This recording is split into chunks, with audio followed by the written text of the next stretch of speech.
Très heureux de vous retrouver pour cette vidéo numéro 4 de la série parce que oui, nous parlons des 4 erreurs qui sabotent l'influence des managers. Nous avons des managers, des leaders qui sont compétents, qui sont brillants, qui sont expérimentés et cela fait des années que j'accompagne plus d'une centaine d'entreprises. J'ai eu cette opportunité-là et des milliers de managers et je me suis rendu compte que des erreurs, des angles morts peuvent venir saboter leur crédibilité, leur confiance et malheureusement parasiter leurs relations avec leurs équipes, leurs pairs.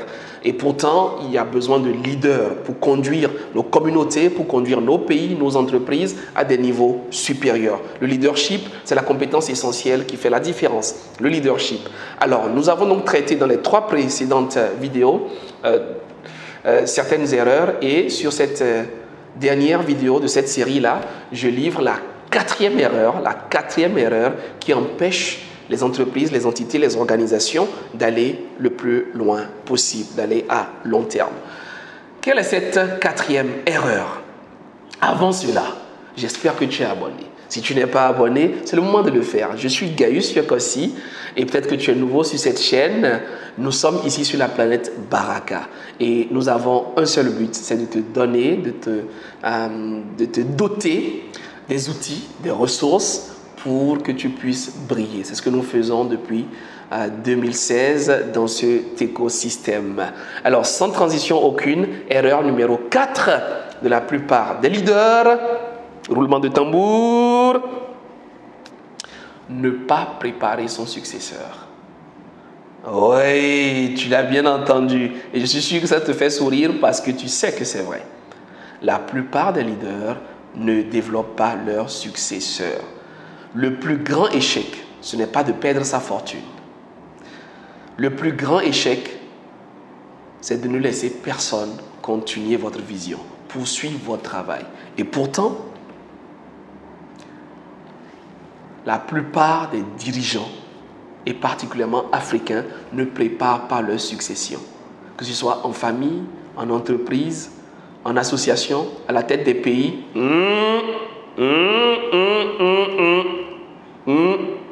Donc, cette erreur, elle condamne des générations. Nous avons un véritable problème, et particulièrement en Afrique.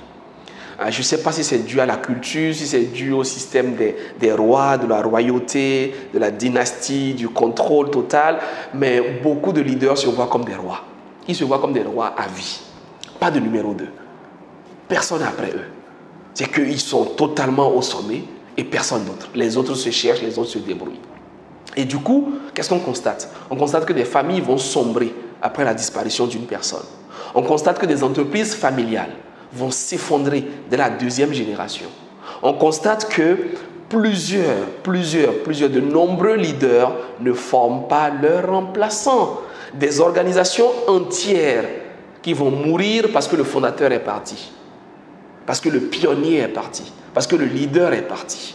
Et vous en connaissez autour de vous, dans votre quartier, dans votre pays, dans votre communauté. Vous pouvez citer des personnes qui sont parties par manque d'héritage, par manque de transmission.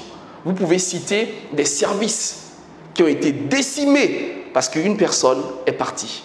Elle a été débauchée, elle a démissionné, elle a été renvoyée, je ne sais pas moi, et plus rien après, la véritable catastrophe. Cette psychologie du manque de transmission, c'est un véritable poison. Le leader n'a pas réussi tant que son successeur n'a pas réussi. Il n'existe pas de succès tant que votre successeur n'a pas réussi. Je répète, il n'existe pas de succès tant que votre successeur n'a pas connu le succès. Votre succès, c'est le succès de votre successeur. Quel est le succès d'un père de famille si ses enfants échouent? Quel est le succès d'une mère de famille si ses filles échouent à devenir à leur tour de bonnes mères de famille? Quel est le succès d'un chef d'entreprise si après lui l'entreprise elle meurt? Quel est le succès d'un responsable de parti politique, d'association, d'ONG si après lui l'ONG elle ferme, elle disparaît? Où est le succès? Où est l'héritage? Le véritable succès, c'est ce que l'organisation devient après vous. Le véritable succès, c'est ce que l'entité devient après vous. pas pendant que vous êtes là. On voit, pendant que vous êtes là, ça marche, ça fonctionne. Mais moi, en tant que responsable de Baraka Gate, si après moi, Baraka Gate disparaît, ce serait mon plus grand échec. Ça, c'est clair, je le sais. Tous les jours, quand je me lève, je le sais. Le but, ce n'est pas de montrer que je suis le plus grand héros, le plus grand intelligent. Le but, c'est que dans 100 ans, dans 200, dans 500 ans, on puisse encore parler de Baraka Gate. Donc, si après moi, il n'y a rien, c'est le plus grand échec, c'est un échec cuisant. C'est qu'il y a eu un manque de leadership notoire et caractérisé. C'est clair et c'est précis. Donc, important justement de vérifier si autour de vous et si dans votre équipe, dans votre entité, vous avez préparé tous les éléments pour ne pas être victime de ce syndrome de la non-transmission. Rapidement, quelques virus qui emmènent justement ce syndrome-là à se diffuser massivement. 1. L'ego de la possession, l'ego du pouvoir, l'ego. Sans moi, rien ne peut marcher. Il faut que je sois là. Si je ne suis pas là, rien ne peut passer. Si je ne suis pas là, ils ne peuvent pas le faire. Il faut que je sois là. Ce dossier, c'est moi. Ce projet, c'est moi. Ce client, c'est moi. Non, mais cette réunion, c'est moi. Non, ça, c'est sensible. Ça, c'est délicat. Ça, ils ne peuvent pas. Ça, ils ne vont pas y arriver. C'est vrai. Vous avez raison. Vous êtes brillant. Vous êtes intelligent. Vous avez beaucoup travaillé cela. Vous avez pris des années. Vous avez une lourde expérience. Vous avez beaucoup de compétences. Mais sais-tu combien de personnes plus compétentes que toi, plus brillantes que toi, plus intelligentes que toi sont au cimetière? Non, très très sérieusement. Il y a plusieurs années, j'avais un collègue extrêmement brillant. On travaillait en banque. Et le système reposait littéralement entre ses mains. Il maîtrisait le système bancaire comme si c'était la route pour aller chez lui. On allait le chercher dès qu'il y avait une panne à la banque. Même si c'était le week-end, même si c'était les jours fériés, même s'il était en vacances. Il faisait partie des rares personnes qui ne devaient jamais éteindre leur téléphone. On avait besoin de lui tout le temps. Il allait en mission, c'était incroyable. Il était le cœur. Certains de mes anciens collègues doivent savoir de qui je parle. Un jour, malheureusement, il est décédé. Il est décédé, malheureusement. On paie à son âme. Mais savez-vous quoi? La banque n'a pas fermé. La banque n'a pas disparu. La banque n'a pas perdu d'argent. La banque n'a pas fait moins de chiffre d'affaires. Il y a eu des difficultés. Il y a eu des projets, des tensions. Mais la banque a avancé. Le travail a continué. Avec tout le respect que je lui dois. Mesdames, messieurs, chers leaders, chers managers, chère famille Baraka, cher Baraké, je te parle à toi. Nul n'est irremplaçable. Tu n'es pas irremplaçable. Les personnes les plus intelligentes, elles sont au cimetière. Les personnes plus brillantes, elles sont parties. Toi et moi, nous partirons. Il faut le savoir, il faut l'intégrer. Et chacun de nous peut partir à tout moment. C'est donc important de se le rappeler. Et si on part, tous ces projets-là qu'on avait gardés, où on pense qu'on ne peut pas déléguer cela, on ne peut pas faire ceci, on ne peut pas faire cela. Quelqu'un va gérer cela après nous. Quelqu'un va s'en occuper après nous. Que ce soit à la maison, que ce soit à la mosquée, que ce soit au quartier, à l'église, en association, le coffre-fort, le chèque, ce projet, cette idée, ce client. Quelqu'un va le gérer après toi. Et plus tu t'enfermes, et plus tu te rapetis. Donc ça, c'est important de le comprendre. Donc très rapidement, déconstruire l'idée selon laquelle sans toi, ça ne peut pas évoluer. Ça, c'est clair. 2. La peur de l'obsolescence. D'accord? On parle d'obsolescence quand quelque chose devient désuet, quand on ne peut pas plus utiliser quelque chose. Donc, plusieurs personnes sont dans le syndrome de « si je forme quelqu'un d'autre d'aussi bon que moi, on n'aura plus besoin de moi. Si quelqu'un sait le faire, on n'aura plus besoin de moi. » Il faut grandir, il faut s'élever.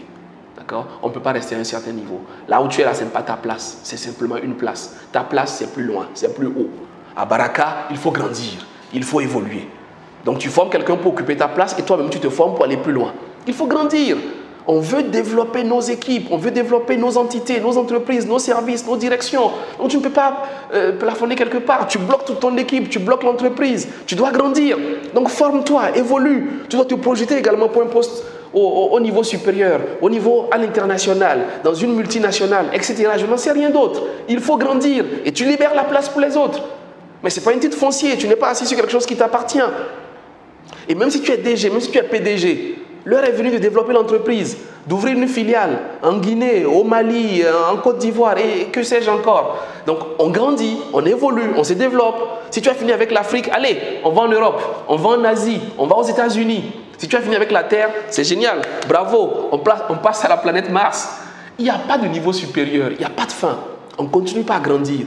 Tu as fini avec le ciment, on passe au blé. Tu as fini avec le blé, on passe à l'immobilier. Tu as fini avec l'immobilier, on va dans les finances. Tu as fini avec les finances, on revient et puis on fait du transport, on fait des BTP. Je n'en sais rien, mais on grandit, on s'améliore tout le temps. Autre complexe auquel il faut faire très attention, c'est la méfiance générationnelle, ce que je peux appeler ainsi. Pourquoi est-ce que j'en parle?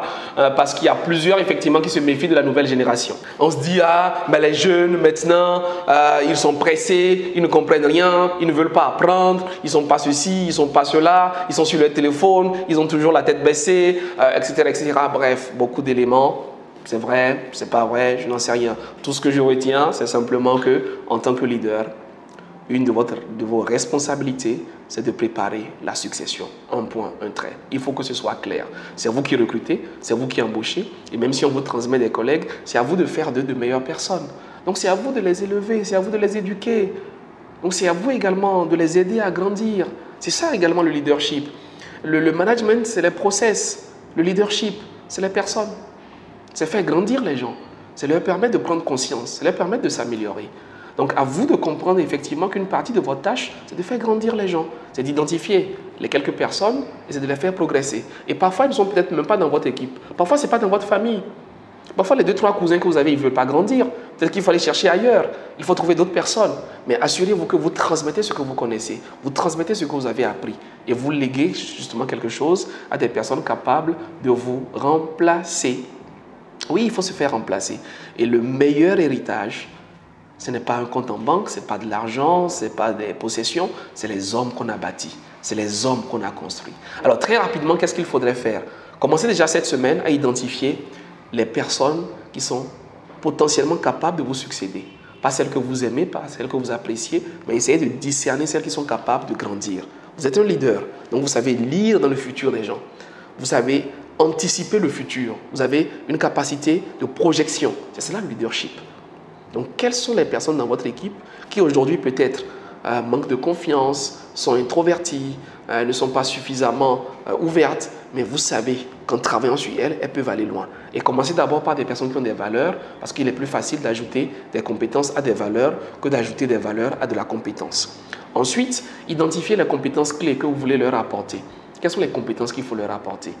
Vision, empathie, intelligence relationnelle. Quelles sont les compétences? Confiance en soi, l'expertise technique sur vos sujets, la capacité de management. Qu'est-ce que vous gagneriez à leur inculquer? Et commencez par planifier justement ce plan-là, parce que ça peut prendre du temps. Ça peut prendre 6 mois, 2 ans, 3 ans, 5 ans, et que sais-je encore. Et parfois, ce qui est difficile, c'est que parfois, il faut recommencer. Donc, dites-moi ce que vous en pensez. Mais pour moi, c'est fondamental, et j'espère que vous en convenez, de bâtir un héritage de personnes. Un héritage de personnes. Quel est votre héritage? Que prévoyez-vous léguer derrière vous? À vous de voir. Mais cela vient mettre donc un terme à cette série sur les 4 erreurs fondamentales à éviter pour asseoir définitivement son leadership, pour renforcer son influence, sa crédibilité et augmenter drastiquement la confiance que les gens ont vis-à-vis de vous. Dites-moi ce que vous en pensez dans les commentaires. Nous avons donc abordé 4 erreurs stratégiques. Vous vous rappelez, on fait un petit récap? D'accord, allons-y. 1, c'était le syndrome du je sais tout, vidéo numéro 1.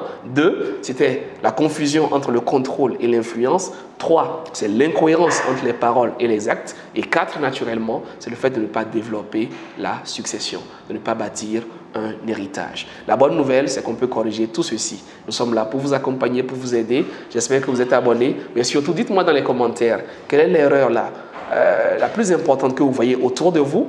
Et s'il y a une erreur également que vous aimeriez notifier, n'hésitez pas à le faire. On pourrait d'ailleurs organiser une autre vidéo autour de cette erreur-là. Moi, je vous retrouve pour d'autres contenus tout aussi enrichissants. À très bientôt sur la planète Baraka. Ciao.